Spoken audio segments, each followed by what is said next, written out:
Pakistan democratic movement और JUI के सरबराह मौलाना फजलुर रहमान साहब ने अपने एक बयान में पीपल्स पार्टी के चेयरमैन बिलावल जरदारी से कहा है कि हमें तो पीपल्स पार्टी वाले ताना देते हैं, इस्तीफे क्यों पेश नहीं करते, तो ये अदम एतमाद की तहरीक पेश क्यों नहीं करते। अच्छा, मौलाना साहब ने पीपल्स पार्टी पर तंज किया और तंज करते हुए मजीद क्या कहते हैं कि जी बार बार हमारी राय कहने वाले क्यों बैठे हैं आराम के साथ, कब पेश करेंगे अदम एतमाद की तहरीक। अच्छा, मौलाना फजलुर रहमान साहब और आसिफ अली जरदारी साहब बड़े करीबी सियासी दोस्त भी समझे जाते थे, मगर अब ऐसा क्या हो गया है कि इतनी दूरियां आ गई हैं। ये वो गुत्थी है जिसको सुलझाने की कोशिश करूंगी मैं। आज मेरे साथ सीनियर तज्जियाकार और बोल न्यूज़ के एंकर पर्सन उसामा गाजी मौजूद हैं। बहुत शुक्रिया उसामा गाजी ज्वाइन करने के लिए। उसामा, क्या देख रहे हैं आप सिचुएशन, आपको कैसी समझ आ रही है? मौलाना साहब भी अब वो ईंट का जवाब पत्थर से देने वाली बात कि वो उनको ताना दे रहे हैं उस चीज़ का, और वो इस्तीफे के ताने में कह रहे हैं कि जी आप अदम एतमाद की तहरीक क्यों नहीं पेश कर रहे। असल में देखें, ये शुरू से ही अगर आप देखें मौलाना फजलुर रहमान साहब और पाकिस्तान पीपल्स पार्टी बतौर पार्टीज़ ये बड़ी मुख्तलिफ हैं। आप देख लें, left wing Pakistan peoples party, right wing आपको मौलाना फजलुर रहमान साहब नजर आते हैं। सिंध में भी आप देखें कभी भी एक दूसरे के साथ नहीं हुए। इलेक्शंस की जहाँ तक बात है, ऊपर जाकर तो आपने देखा है, अगर PML क्यू और पीपल्स पार्टी इकट्ठे हो सकते हैं तो उनकी बड़ी मुफाहमत की एक थी जरदारी साहब की। लेकिन जब जो लोकल पॉलिटिक्स होती है उसमें ये बड़े मुख्तलिफ हैं। इनका जब जाकर उन्होंने लोगों को कन्विंस करना होता है तो बिल्कुल वो एक मजहबी तौर पर कार्ड इस्तेमाल किया जाता है फजलुर रहमान साहब की तरफ से, उनकी शख्सियत की तरफ से। राइट विंग हैं, आप अभी देख लें अफगानिस्तान की सूरत हाल पर फजलुर रहमान साहब का एक और बिल्कुल स्टैंड नजर आएगा और पीपल्स पार्टी का और, तो इसलिए इनका ज़्यादा अरसे तक साथ चलना बहुत ही ज़्यादा मुश्किल था। उसके बाद हुआ यह कि दोनों के दरमियान जिस तरह से इख्तलाफात आते चले गए, किस तरह से आगे बढ़ना है वो बढ़ते चले गए। अब असल में जो लड़ाई है वो इस वजह से है कि आगे आ रहे हैं बल्दियाती इलेक्शंस और उसके बाद फिर जनरल इलेक्शन। तो ये दोनों जो इलेक्शंस हैं इसके लिए अभी से तैयारी हो रही है, सफबंदी हो रही है। तो ये नहीं हो सकता कि ये दोनों करीब रहें और उससे फिर वोट बैंक मुतासर हो। अब अगर देखिए पीपल्स पार्टी ने, जाहिर है कि सिंध से बाहर निकलना है तो उनके लिए पंजाब बहुत ज्यादा जरूरी है, और पंजाब में अगर उन्हें आना है तो ये नहीं हो सकता कि वो सिर्फ तहरीक इंसाफ के खिलाफ बोले और कहे कि जी हम दोबारा किस तरह से रिवाइव हो जाएंगे, हमें वोट मिल जाएगा। नहीं, आपने भी कंटोनमेंट के इलेक्शंस में देख लिया कि PMLN एक स्ट्रॉन्ग पार्टी है। जब तक आप उसके खिलाफ नहीं जाएंगे तो फिर आप किस तरह से आप कहेंगे कि जी इनके ऑल्टरनेट आप हमें वोट करें। तो उसमें फजलुर रहमान साहब तो अब बिल्कुल नून लीग के साथ हैं, कम से कम पंजाब की हद तक आप देख रहे हैं। तो असल इख्तिलाफात की वजह यह है कि इन्होंने अब अलग अलग चलना है, यहां से फिर बुनियाद बन रही है और फिर अब गिले शिकवे जो हैं वो तेज होते चले जा रहे हैं, एक दूसरे पर बयानात और वही कि जी ये एस्टैब्लिशमेंट की गेम खेल रहे हैं, ये उनके साथ जाकर मिल गए हैं, वो कहते हैं जी ये मिले हुए हैं हुकूमत के साथ, पीपल्स पार्टी इन पर इल्जाम लगाती है, वो इन पर इल्जाम लगाती है। अच्छा, साथ वो ये भी कह रहे थे कि जी 6 जो मेंबरान हैं उनके साथ अदम एतमाद की बात करना बड़ी बेवकूफ़ी की बात है, इंतहाई हमाकत की बात लगती है। ये तो मतलब बहुत बड़ा ही ताना ना।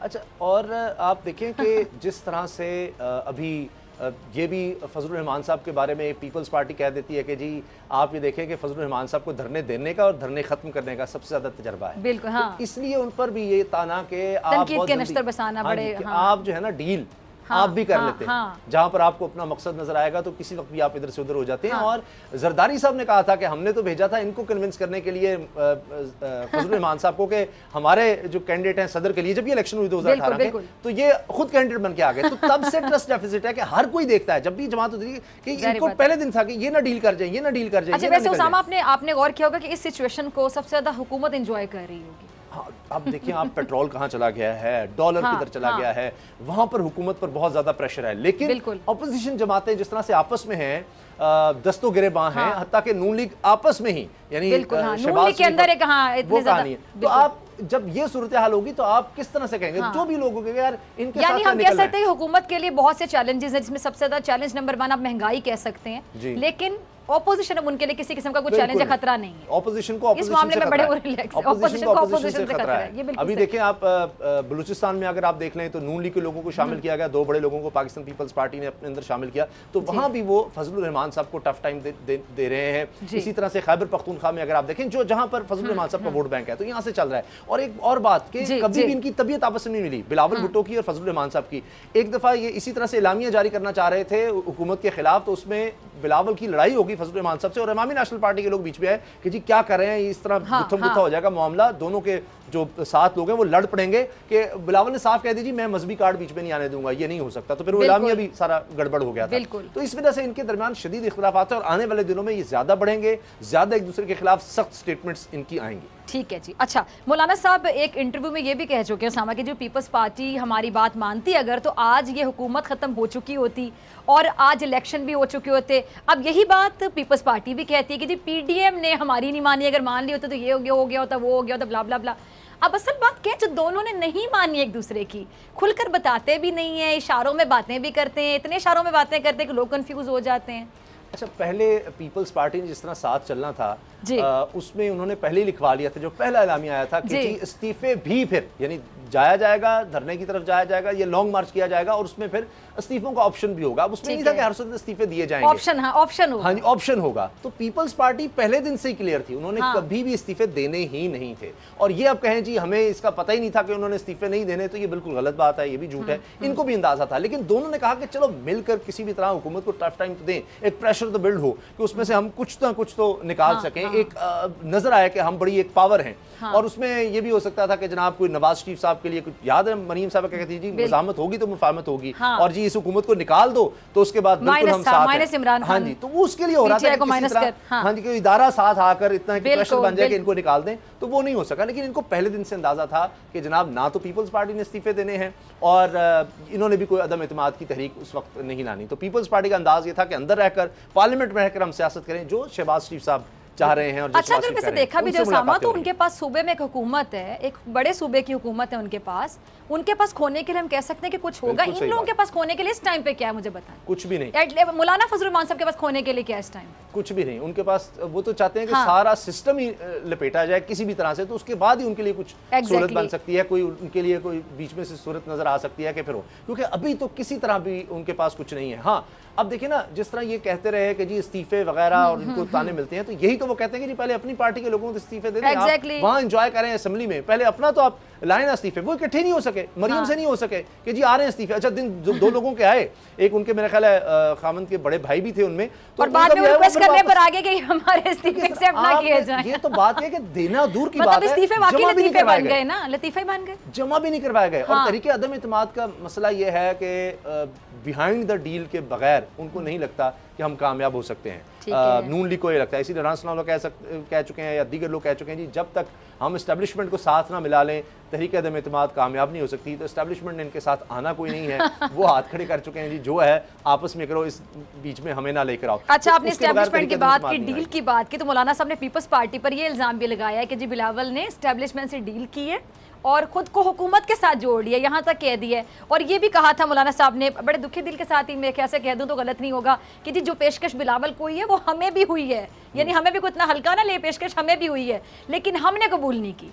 तो अगर मौलाना साहब कह रहे हैं तो फिर शायद मौलाना साहब ये भी कहना चाह रहे होंगे कि बिलावल आपसे पहले पेशकश हमें हुई थी, जब हमने रिजेक्ट कर दी तो फिर आपको हुई। अच्छा, ये जो पेशकशें हैं ये हर वक्त चल रही होती हैं। ये जुबैर साहब जाकर जब देते हैं, पेशकश करते हैं कि जनाब कोई हाथ हल्का हो जाए, कोई मुलाकातें करते हैं, पहले मुलाकातों से इनकार करते हैं फिर मान जाते हैं। दूसरा समा, एक और बात आपने गौर किया होगा कि जब वैसे मौलाना साहब को इस बात का दुख हो रहा था कि पेशकश बिलावल को हुई या फिर उनको जो पेशकश हुई जो कि नहीं हुई, इस बात का दुख हो रहा था, कह रहे थे हुई। असल में हर कोई चाहता है कि मुझसे डायरेक्ट, मिसाल के तौर पर मरीम साहब चाहती हैं कि शहबाज शरीफ क्यों मुझसे क्यों नहीं राब्ते किए जाते, जो करना है हमने करना है, मेरे से बात करें। याद नहीं, जिसने बात करनी है नवाज शरीफ के बारे में मैं हूं ना, मुझसे बात की जाए, हमजा और शहबाज शरीफ से ना कीजिए। इसी तरह फजलुर रहमान साहब चाहते हैं कि पीडीएम का मैं सरबराह किस लिए बनाऊंगा, अगर पीडीएम की सब नीचे जवाब तो शहबाज साहब ने एक इंटरव्यू में दे दिया था ना, साथ हमजा को भी बड़े अच्छे तरीके से उनका नाम लेके भी कि हमजा और मरियम तो अभी बच्चे सीख रहे हैं। तो फजलुर रहमान साहब भी यही चाहते हैं कि जी हमसे बात की जाए। उधर हर पार्टी को होता है कि जी हमसे डायरेक्ट बात कीजिए, क्योंकि पार्टी उनको पता है कि जब हमने इलेक्शंस में जाना है तो फिर तो अपनी अपनी दौड़ होनी, अपनी रेस होनी है। तो जिस जो बंदा कोई निकाल सकता है, देखिए ना, एक पूरी पीडीएम के लिए कोई डील लेकर जाएंगे तो नहीं मिल रही, हम अपने लिए जो कुछ निकाल सकते हैं, कोई हमारे साथ कोई केसेस में कोई सहूलत मिल जाए, कुछ और हो जाए, आखिर देखिए ना यानी अपना उल्लू सीधा करने के लिए ये पीडीएम भी बनी यही। और अब तो रह ही नहीं गई, अब तो रह नहीं गई, अब कुछ भी नहीं है पीडीएम का। अब जो बाकी भी जमातें रह गई हैं, अब मुझे बताएं अगर शहबाज शरीफ साहब लेकर आते हैं, वो तो अपनी पार्टी को नहीं चला पा रहे।